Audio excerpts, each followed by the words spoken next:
क्या आप जानते हैं कि हरियाणा में विधवा और बेसहारा महिलाओं की पेंशन के लिए क्या नियम और शर्तें हैं? अगर दोस्तों आप ये नहीं जानते तो आपको इस वीडियो में पता चलेगा कि इसके नियम और शर्तें क्या हैं, कितनी इनकम तक वो पेंशन बनवा सकती हैं। तो A to Z जानकारी आपको इस वीडियो में मिलेगी विधवा पेंशन और बेसहारा महिलाओं की पेंशन के बारे में। नमस्कार दोस्तों, मेरा नाम संजय कुमार और आप देख रहे हैं आपका अपना चैनल संजय टेक अपडेट्स। तो शुरू करते हैं दोस्तों यह वीडियो। सबसे पहले दोस्तों हम pension of window and destitute women की जानकारी ले लेते हैं कि ये पेंशन कब स्टार्ट हुई और कितने कितने महीना ये पेंशन मिलती थी हमें पहले। ठीक है दोस्तों। तो दोस्तों हरियाणा में हरियाणा पेंशन विधवाओं और निराश्रित महिलाओं के लिए यह योजना 1980-81 में शुरू की गई थी। योजना का उद्देश्य उन महिलाओं को सामाजिक सुरक्षा प्रदान करना है जो अपने संसाधनों के साथ खुद को बनाए रखने में असमर्थ हैं और उन्हें वित्तीय सहायता की आवश्यकता पड़ती है। पेंशन की दर जो 50 रुपये प्रति माह से ये शुरू की गई थी, यानी कि 50 रुपये महीने से ये योजना शुरुआत की गई थी, जिसको समय समय पर बढ़ाया गया था। पेंशन की दर 1000 रुपये प्रति माह 1/1/2014 को हुई और पेंशन की दर को 1200 रुपये पर महीना 1/1/2015 को किया गया और सरकार ने इस योजना के तहत दरों को बढ़ाकर 1400 रुपये प्रति लाभार्थी पर मंथ 1/1/2016 को कर दिया और 1600 रुपये 1/11/2016 को की गई और 1800 रुपये है जो 1/11/2017 को की गई और 2000 रुपये पर मंथ 1/11/2018 को की गई। और अब जैसे कि आपको पता ही है 2500 रुपये पेंशन ये कर दी गई है 1 अप्रैल 2021 से जो लागू हो जाएगी। ठीक है दोस्तों।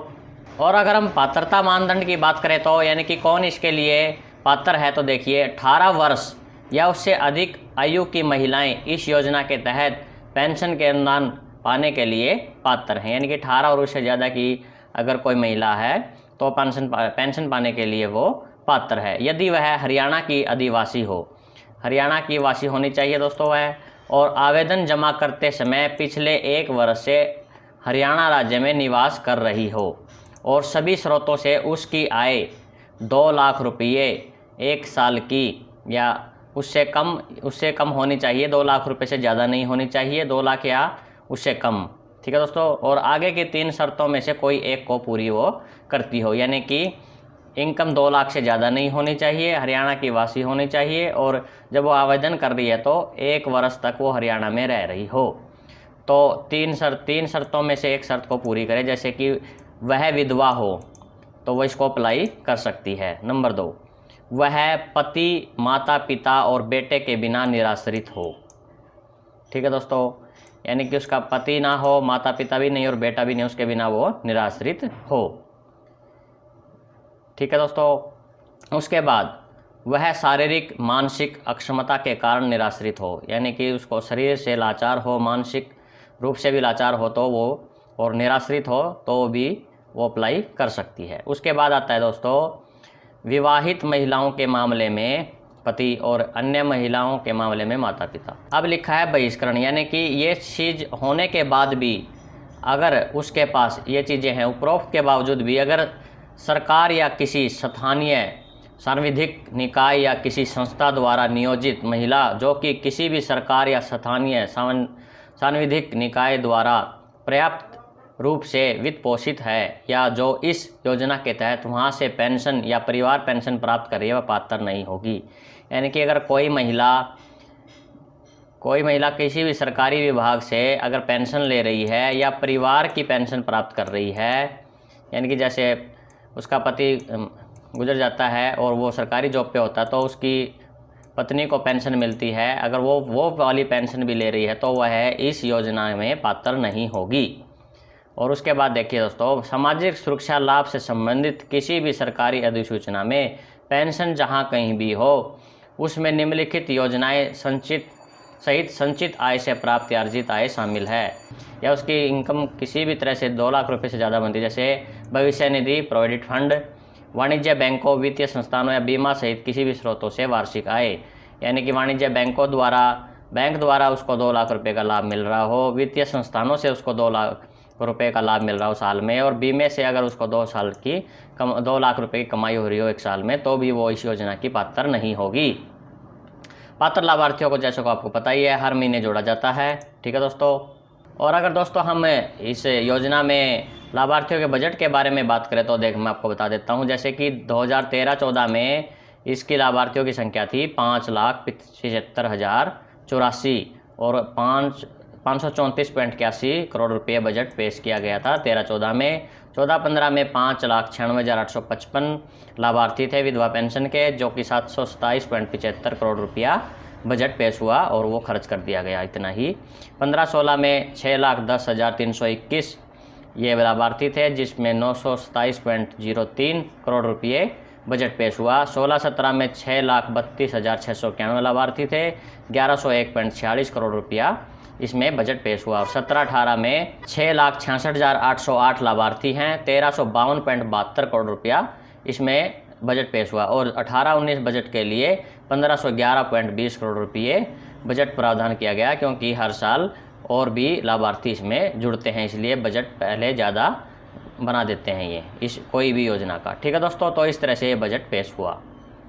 तो मैं अब दूसरी साइट पर आपको सरल हरियाणा की वेबसाइट पर भी दिखा देता हूँ उसके नियम और नियम वगैरह क्या हैं। तो दोस्तों मैं सरल हरियाणा के पोर्टल की वेबसाइट पर आ गया हूँ। देखिए यहाँ पर सामाजिक न्याय तथा अधिकारिता विधवा तथा निराश्रित महिला पेंशन योजना। देखिए यहाँ पर भी वही यहाँ पर कंडीशन लिखी है, महिला की आयु 18 वर्ष या उससे अधिक होनी चाहिए, प्रस्तुत करते समय 1 वर्ष से हरियाणा की स्थायी निवासी हो, वार्षिक आय 2 लाख रुपये से कम या उसके बराबर हो, निम्नलिखित 3 शर्तों को पूरा करती हो। एक तो वह विधवा हो, या तो विधवा हो तो, या फिर पति माता पिता और पुत्र के बिना निराश्रित हो, या शारीरिक मानसिक अक्षमता के कारण बेसहारा हो, या देखिए विवाहित महिला के मामले में पति, उसके बाद अन्य महिला के मामले माता पिता के परित्याग या शारीरिक मानसिक अक्षमता के कारण निराश्रित हो। उसके बाद वही है, उपरोक्त के होते हुए भी अगर किसी सरकारी या स्थानीय वैधानिक निकाय से पेंशन प्राप्त कर रही है तो भी वो इसलिए पात्र नहीं है।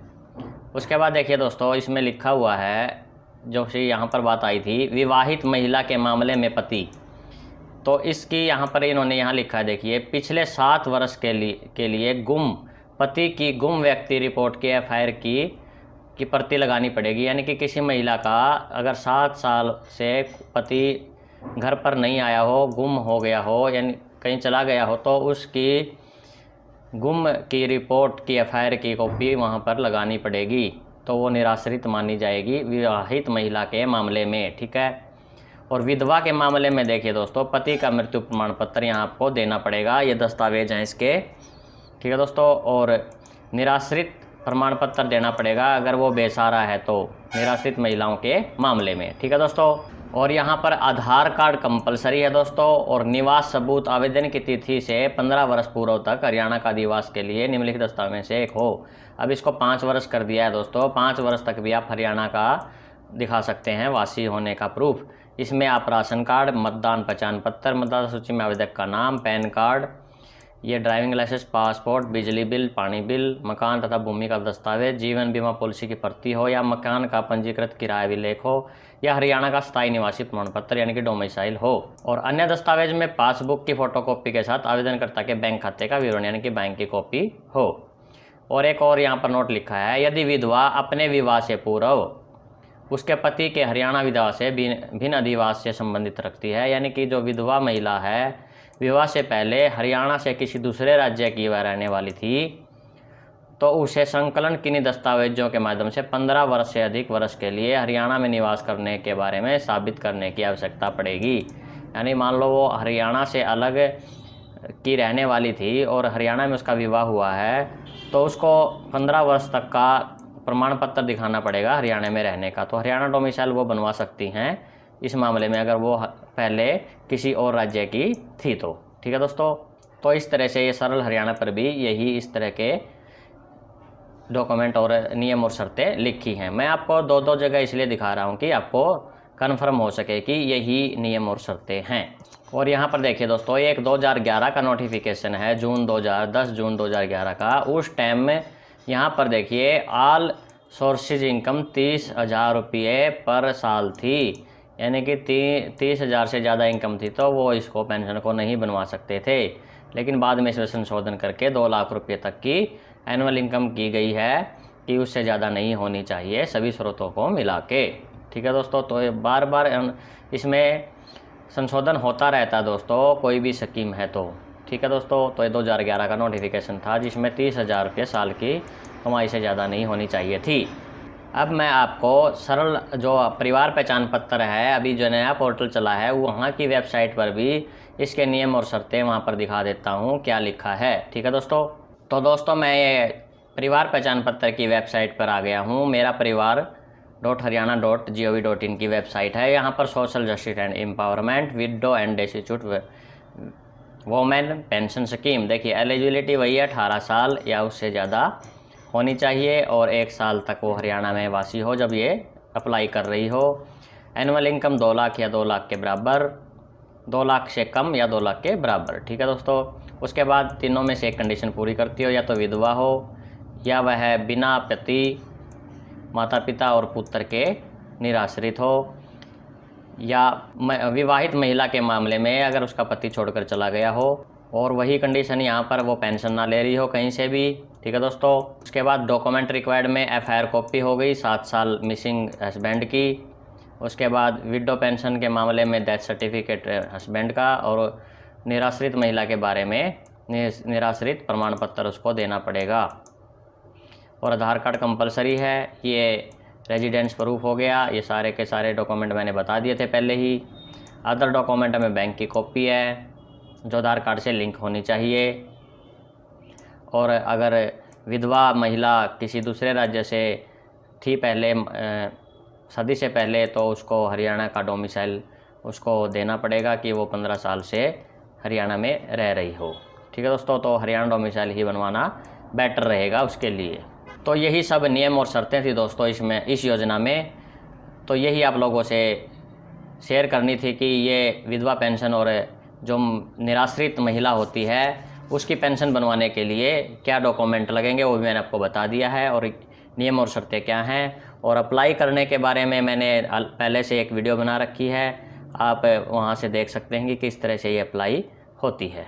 ठीक है दोस्तों, तो दोस्तों आपने देखा कि हरियाणा में विधवा और बेसहारा महिलाओं की पेंशन के लिए क्या क्या नियम और शर्तें हैं। ये सारी मैंने इन्फॉर्मेशन अलग अलग जगह से इकट्ठी करके आप लोगों को दी।